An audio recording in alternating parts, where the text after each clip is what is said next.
जिंदगी किसी के लिए भी मुश्किल हो सकती है। कुछ लोग अपने सामने आने वाली रुकावटों को देखकर मायूस हो जाते हैं, लेकिन कुछ ऐसे भी अफराद होते हैं जो इन चैलेंजेस का सामना करते हैं। माजूर अफराद बाज़ औक़ात ऐसे काम कर जाते हैं जो नॉर्मल लोग अपनी जिंदगी में नहीं कर पाते। आज की वीडियो में हम ऐसे 5 अफराद का तज़किरा करेंगे जिन्होंने अपनी माजूरी को अपनी तरक्की की राह में रुकावट नहीं बनने दिया। अपनी हालत से मायूस होने के बजाय उन्होंने अपनी माजूरी का जश्न मनाने और एक रोशन, मुतासिरकुन और कामयाब जिंदगी का इंतखाब किया। तो चलिए वीडियो शुरू करते हैं, लेकिन उससे पहले मेरी आपसे एक गुजारिश है, अगर आपने अभी तक हमारा चैनल सब्सक्राइब नहीं किया तो जल्दी से इसको सब्सक्राइब कर दें और बेल का बटन दबाना मत भूलिएगा ताकि हमारी आने वाली हर नई वीडियो का नोटिफिकेशन सबसे पहले आपको मिले। स्टीव वंडर 13 मई 1950 को अमेरिका में पैदा होने वाला स्टीव वंडर दौरान हमल 7 माह की मुद्दत में पैदा हुआ। कबल अज़ पैदाइश होने की वजह से इसकी आंखों में खून की शरेनें अभी तैयार नहीं हुई थी। अस्पताल के इंक्यूबेटर में मुसलसल ऑक्सीजन में रहने की वजह से इसकी आंखों में रेडियोपैथी पैदा हो जाती थी, जिसकी वजह से आंखों की नशोनुमा रुक जाती। ऑपरेशन के जरिए इसकी आंखों के रेटिना को अलग कर दिया गया, जिसकी वजह से वो मुस्तकिल तौर पर अंधा हो गया। पैदाइशी नबीना होने के बावजूद स्टीव ने कम उम्री में ही मौसीकी में महारत हासिल की। स्टीव की शनाख्त एक चाइल्ड प्रोडेजी के तौर पर की गई, जिसके मैनी है अजीबोगरीब बच्चा। इसने 11 साल की उम्र में अपने पहले रिकॉर्ड लेबल पर दस्तक किए। इसने 30 से ज्यादा अमेरिकी हिट फिल्में रिकॉर्ड की, जिसमें मशहूर ट्रैक्स जैसे कि signed, sealed, delivered, I am your, you are the sunshine of my life and I just call to say I love you. इसने 25 से ज्यादा अमेरिकी अवार्ड जीते। वंडर ने सियासत के मैदान में भी अपना लोहा मनवाया। वो 1985 में अमेरिका में मार्टिन यूथ किंग जूनियर की सालगिरह को छुट्टी के तौर पर मनाने वालों की मुहिम चलाने वालों में शामिल था। उन्हें यूनाइटेड नेशन ने जनूबी अफ्रीका में नस्ल परस्ती के खिलाफ इनके मौक़िफ़ के लिए एजाज से नवाजा था। 2009 में उन्हें पुरअमन सियासी मकासद में इनकी कोशिशों के लिए अक़वाम मुत्तहिदा का अमन का सफ़ीर नामज़द किया गया।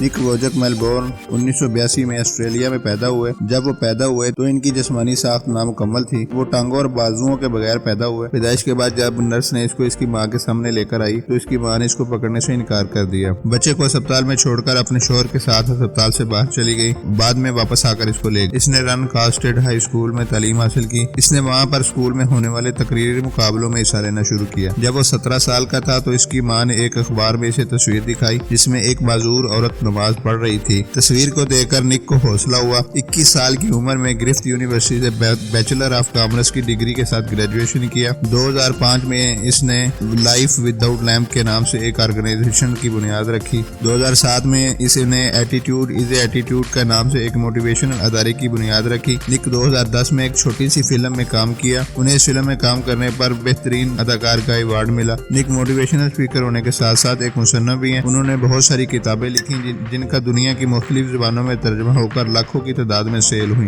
निक की मशहूर किताबें लाइफ विदाउट लाइफ, हदूद के बगैर जिंदगी, लामहदूद, अमल में ईमान की नाकाबिले यकीन ताकत, ना रुकने वाले ईमान की ताकत और हाथ पांव नहीं अपने तमाम बच्चों की मोहब्बत को जिंदा रखें। कैसे अलीका फिनलैंड की रहने वाली कैसे अलीका एक सियासतदान, ग्राफिक डिजाइनर और एक कॉमिक बुक आर्टिस्ट भी हैं। 2002 में एक हादसे में कैसिया ने अपनी दोनों टांगें खो दी, लेकिन टांगों से महरूमी इसको आगे बढ़ने से न रोक सकी। कैसिया कई मैगजीन के साथ काम करती है। इसके साथ वो एक मज़ाहिया अदाकार भी हैं। वो कई मुख्तलिफ स्कूलों में बाकायदगी के साथ कोर्सेज और वर्कशॉप पढ़ाती हैं। 2012 में उन्हें फिश कॉमिक्स सोसाइटी की तरफ से अवार्ड मिला, जो मज़ाहिया फनकारी के लिए फिनलैंड का सबसे बावकार अवार्ड माना जाता है। 2012 में ही उन्हें साइकिलिस्ट ऑफ द ईयर का अवार्ड भी दिया गया, जो इनकी इस मेहनत के नतीजे में था जो उन्होंने साइकिलिंग और साइकिल के सफर को फरोग देने के लिए की। कैसिया का कहना है, मैं अपनी माजूरी से बहुत मुतमईन हूँ और मैंने कभी भी अपनी मसनूई टांगों को छुपाने का इंतजाम नहीं किया, क्योंकि मुझे लगता है कि छुपाने के लिए कुछ है ही नहीं।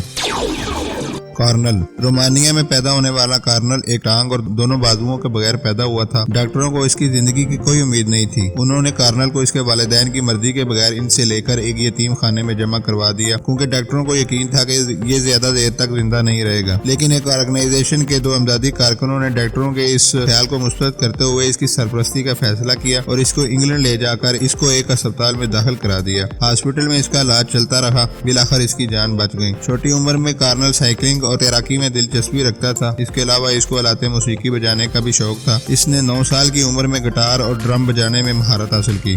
14 سال کی عمر میں کارنل نے قومی سطح پر ہونے والے ڈرم بجانے والے مقابلوں میں حصہ لیا اور 400 افراد کو شکست دے کر دوسری پوزیشن حاصل کی۔ ڈرم بجانے کے ساتھ ساتھ کارنل اپنی سوسائٹی ایسے معذور افراد جو اپنے لیے مصنوعی اعضاء کا بندوبست نہیں کر سکتے، ان کے مصنوعی اعضاء کے لیے اس نے فنڈ اکٹھا کرنا شروع کیا۔ 2004 میں کارنل کو فنڈ اکٹھا کرنے کی کوششوں کے اعزاز میں انہیں پرائڈ آف کرج کے ایوارڈ سے نوازا گیا۔ 2003 میں کارنل نے 45 میٹر میں 1000 میٹر تیراکی کی، جس کا مقصد دیکھنے کے لیے آنے والے لوگوں سے فنڈ اکٹھا کرنا تھا۔ کارنل نے اس تیراکی کے مقابلے میں عراق جنگ میں زخمی ہونے والے علی عباس نامی بچے کے لیے 4000 یورو جمع کیے۔ کارنل جیسے افراد جو خود معذور ہونے کے ساتھ ساتھ دوسرے افراد کے لیے ایک روشن مثال بن جاتے ہیں۔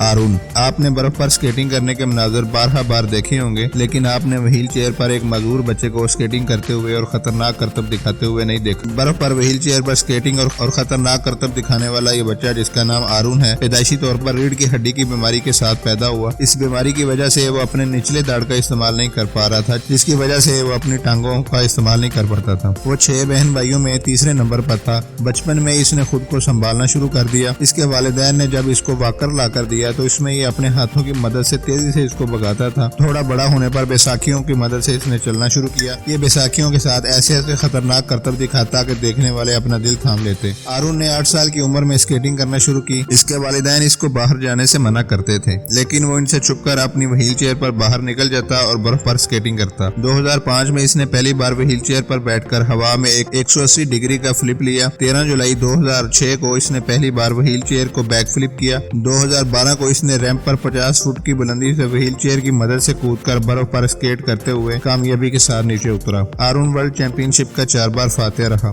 آرون کا کہنا ہے، میں دوسرے معذور افراد کو دکھانا چاہتا ہوں کہ معذوری مایوسی نہیں ہوتی۔ اگر آپ کچھ کرنے کا ارادہ کر لیں تو کچھ بھی آپ کے راستے میں رکاوٹ نہیں بن سکتا۔ تو یہ تھی ہماری آج کی ویڈیو پسند آئی ہے تو اس کو لائک اور شیئر ضرور کر دیجیے گا۔